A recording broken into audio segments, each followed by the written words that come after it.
La censura y la violación de los derechos humanos en América fueron los temas centrales en la reunión de medio año de la Sociedad Interamericana de la Prensa.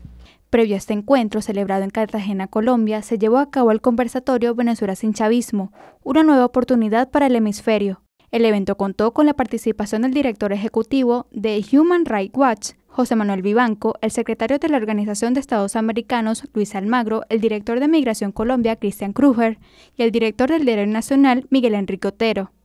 En cuanto al tema de Venezuela, Almagro indicó que el país debería de aplicar todos los instrumentos diplomáticos para lograr la libertad. Que los instrumentos del derecho internacional tienen que estar disponibles para el caso venezolano. Tienen que estar disponibles para el caso venezolano. Y creo que lo que dice José Miguel, también la presentación del informe tiene que ver también con eso, es abrir los instrumentos del derecho internacional que tienen que ver con el sistema de Naciones Unidas, que tiene un Consejo de Seguridad que la OEA no tiene y que tiene mecanismos que son consistentes con el derecho internacional, pero que implican posibilidades de soluciones concretas. El director ejecutivo de la ONG Human Rights Watch, José Manuel Vivanco, detalló que se entregará el próximo 4 de abril un informe dedicado a la crisis venezolana.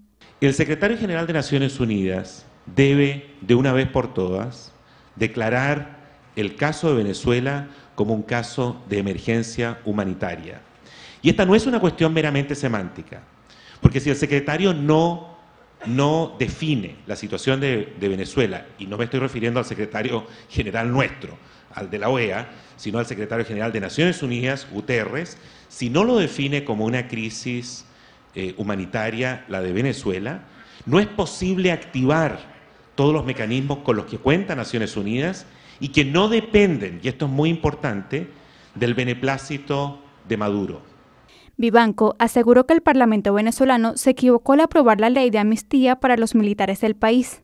No es posible hoy día hacer una oferta de esa naturaleza, no es creíble. Además, yo creo que al no distinguir entre aquellos que han violado derechos humanos, porque el texto de la ley de amnistía dice los militares de allá que se sumen y saltan la valla y se suman a Guaidó, contarán con la ley de amnistía. Bueno, ocurre que no todos los militares venezolanos están involucrados en violaciones a los derechos humanos. Por su parte, el director de Migración Colombia, Christian Kruger, ofreció un nuevo balance del fenómeno migratorio y habló sobre la deserción de militares de Nicolás Maduro. El gobierno nacional tiene toda una estrategia, ¿sí? La tiene montada en 3 niveles para poder atender este fenómeno migratorio, que como muy bien lo han mencionado ya varios de ustedes, es un fenómeno migratorio histórico, ¿sí? En la región estas cifras no se habían dado nunca. Estamos hablando de más de 1.200.000 hermanos venezolanos que han llegado a nuestro país. Frente al tema de los militares, ya son más de 1.000 los militares que han venido solicitando ayuda a nuestro gobierno. Nosotros tenemos todo un debido proceso, lo trabajamos varias instituciones lideradas por el señor canciller, trabajamos con el Ministerio de Defensa igualmente, con el Ministerio del Interior. Son varias entidades las que establecimos una ruta para atender estos casos. La situación de los medios de comunicación en América Latina atraviesa uno de sus peores momentos y se agrava por las presiones que ejercen los gobiernos de Nicaragua, Bolivia, Cuba y Venezuela.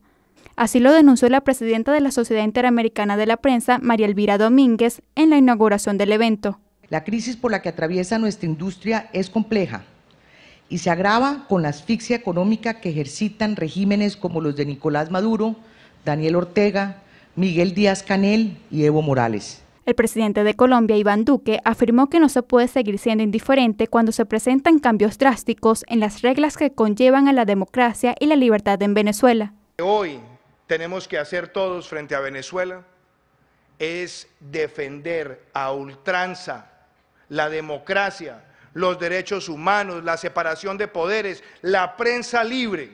Yo quisiera dejar planteado esto sin ningún tipo de escozor.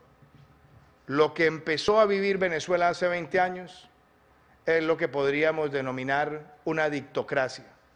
La defensa de la democracia en Venezuela no es un tema ni de izquierda ni de derecha, es de sentido común para defender las libertades en todo el hemisferio. Las agresiones a los periodistas fue uno de los mayores temas de preocupación en la reunión. Allí se trató la situación de Cuba, Nicaragua y Venezuela, donde este último reporta más de 150 violaciones a la libertad de prensa. Que van en este último 3 meses que han pasado, van más de 150 atropellos contra los periodistas. Está el ejemplo de Jorge Ramos, donde por hacerle una entrevista al dictador Maduro y no estaba de acuerdo con lo que le estaban preguntando, simplemente le robaron los equipos. Tenemos equipos nuestros de Vivoplay de TV Venezuela que también han sido detenidos en Miraflores cuando estaban caminando a los alrededores de Miraflores. ¿Qué te dice eso? Que cada vez es más difícil ejercer el periodismo y la defensa de la libertad de prensa y libertad de expresión en Venezuela. Seguiremos apostando en Venezuela porque esa es nuestra razón de ser y esa es nuestra labor y nuestro trabajo. Informarle a los venezolanos y al mundo entero de la realidad de lo que está pasando en Venezuela y seguiremos y tendremos que hacerlo independientemente de todos los atropellos de parte de este gobierno. El director del diario El Nacional, Miguel Enrique Otero, resaltó el tema de la represión en los medios nacionales como internacionales, así como el cierre de la radio y los medios impresos. El otro tema es la sistematización de la represión contra los periodistas para destruirles sus equipos, para robarles sus equipos en la calle. O sea, cada vez que hay una manifestación hay periodistas, las fuerzas públicas, bueno, pueden ser colectivos, que es lo mismo que fuerzas públicas en Venezuela, atacan a los periodistas y les roban sus cosas y los agreden. Y por supuesto, esta libertad de expresión en Venezuela que se ha reducido a nada, no hay radio, no hay televisión, no hay prensa, hay portales, todo el mundo es un portal web, pero portales web que están siendo bloqueados. El organismo concluyó exhortando a los periodistas de Nicaragua y Venezuela a seguir denunciando todo tipo de atropellos y agresiones que atenten contra la libertad de prensa en estas naciones.